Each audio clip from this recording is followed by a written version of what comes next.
3 years. No boss, no alarm clock, no performance review. I want you to sit with that for a second. Not as a fantasy, but as math. Because here's what nobody tells you.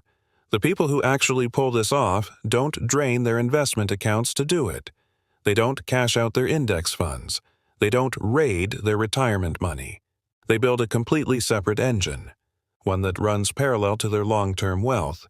And when they're ready, they turn the key. Today, I'm going to show you exactly how that engine works. And if you're thinking, Rickard, I'm nowhere near rich enough for this, stay with me because the architecture I'm about to walk you through works whether you're starting with $5,000 or $50,000. The structure is the same. The timeline just changes. This is not about retiring early. This is about buying back 3 years of your life to build something, recover from something, or simply breathe, without destroying the long-term wealth you've already started building. Let's get into it. Most people have one financial bucket. Everything goes in together. Emergency money, long-term savings, house deposit money, just-in-case money, all sitting in the same place, usually a savings account earning next to nothing. And when they imagine taking time off, the only option they see is reaching into that one bucket and watching it drain. That's why most people never do it, because touching your long-term money feels like failure. And honestly, it should.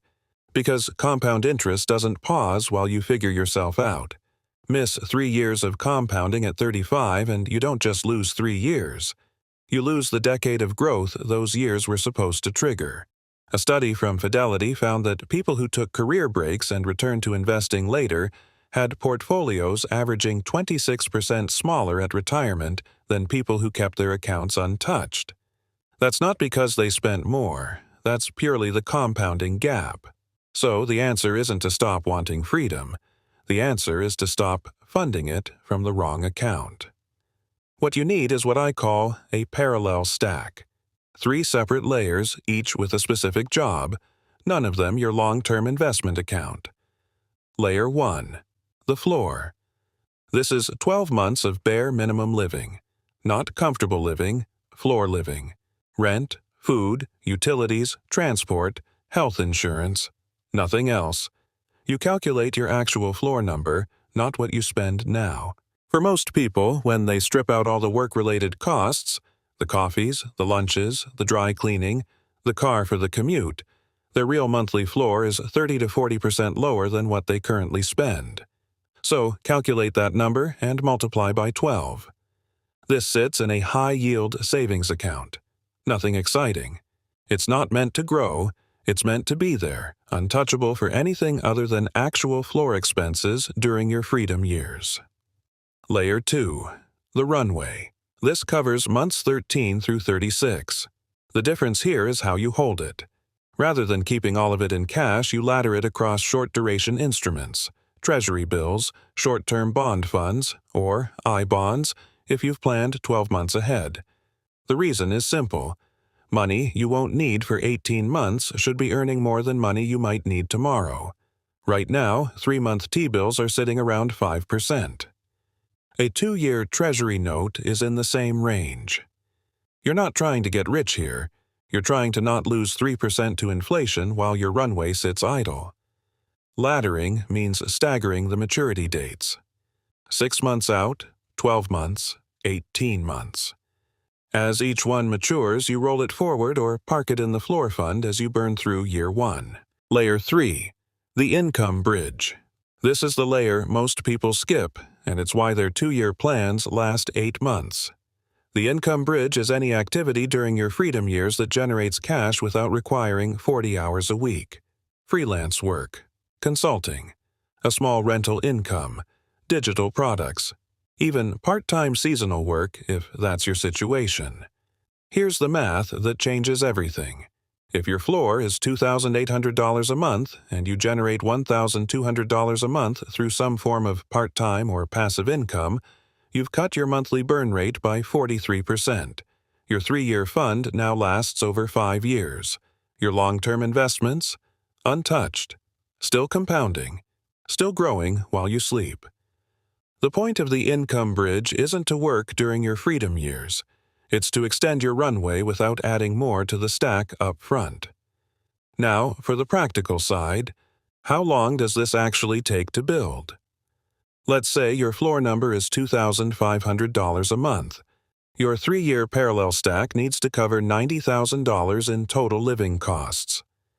With a modest income bridge bringing in $1,000 a month, your actual funding target drops to around $54,000 for the 3 years. If you're currently saving $800 a month toward this specific fund, separate from your long-term investments, you're fully funded in just under 6 years. If you push it to $1,200 a month, you're there in under 4. The key move is treating this like a project budget, not a savings goal. A savings goal is vague.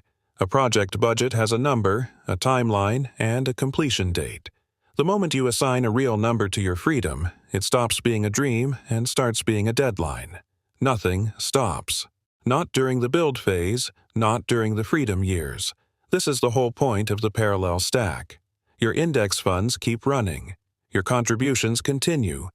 Even if you reduce them slightly during the build phase to redirect money into your freedom stack, they don't stop entirely.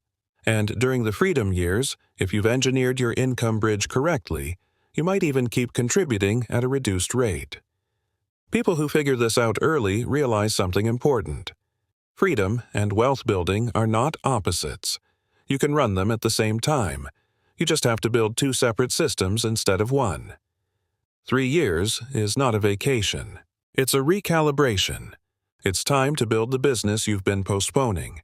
Write the thing, recover, travel, or just exist without your time being owned by someone else. The reason most people never get it isn't lack of desire. It's lack of architecture. They don't know where the money would come from, so they never start building toward it. Now you do. Start with your floor number. Build layer by layer. Keep your long-term investments completely separate and completely untouched. The freedom you're imagining is fundable. You just have to treat it like a project. If this hit different for you, subscribe. I put out videos every week specifically designed to give you the financial clarity that most people only find out about a decade too late. Before you go, drop your floor number in the comments. Not your current spending, your actual floor, the bare minimum monthly number if all the extras were stripped away. I want to see the range. Most people have never calculated it, and when they do, it genuinely surprises them. Let's find out yours. And if you watched the video before this one, you already know why your long-term investments need to keep running no matter what. Go back and watch it if you haven't, because what I covered there is the foundation for everything I just explained.